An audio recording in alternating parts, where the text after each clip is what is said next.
કરી છે ચાર પગના આતંકની। જો કે હંમેશા સવાલ ઉઠતો રહે છે કે કોણ કોના વિસ્તારમાં ઘૂસણખોરી કરે છે, એ માનવ વન્યજીવોના વિસ્તારમાં ઘૂસણખોરી કરે છે કે પછી વન્યજીવો માનવ વસાહતોમાં આવી ચડે છે, એ સવાલો રહે છે। પરંતુ ગીર સોમનાથના ગામડાઓમાં દીપડાનો આતંક જોવા મળી રહ્યો છે। છેલ્લા 10 દિવસની અંદર 8 લોકોએ પોતાના જીવ પણ ગુમાવ્યા છે, જેમાં એક 7 વર્ષની બાળકી પણ દીપડાનો શિકાર બની હતી।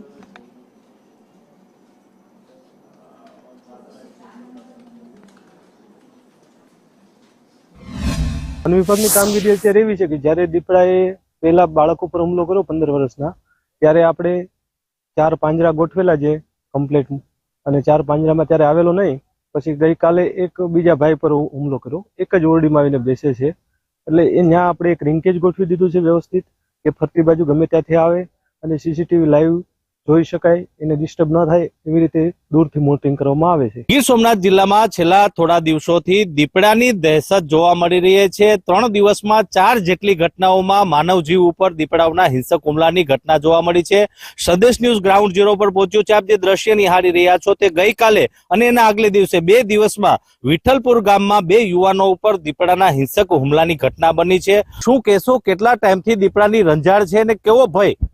અત્યારે ભાઈનો માહોલ તો એવો છે ને કે કોઈ દિવસના કે રાતના વાડીમાં જઈ શકે એમ જ નથી, એવી સ્થિતિ છે।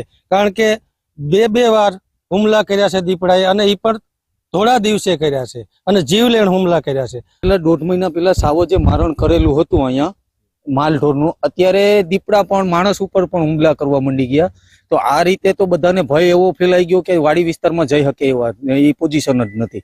જંગલ ખાતાને અમે એવી વિનંતી કરીએ કે આ 3 દિવસ થઈ ગયા પણ કોઈ દીપડાનું રેસ્ક્યુ કરી શક્યા નથી। દીપડાનો માહોલ એવો છે કે દિવસના વાડીએ જઈ શકાતું નથી, તો ખેડૂતોને પાણી વાળવું રાતના સમયે તો કેવી રીતે વાડીએ જઈ શકે? અમારે બૈરા ઉપર જ આખું બધું નિર્ભર છે। અહીંયા અમારે પશુપાલનનું બધું વ્યવહાર છે એ બધું બૈરાઓ સંભાળે છે। તો અમારે કોઈ ઘાસ સારો વાળવો એના માટે અમારે તકલીફ પડે છે, કારણ કે બૈરા આવી શકતા નથી, અમારે 3-4 ને ભેગું આવવું પડે છે। તો અમારા ધંધા માટે તકલીફ છે। રાકેશ આહિર, સંદેશ ન્યૂઝ, ગીર સોમનાથ।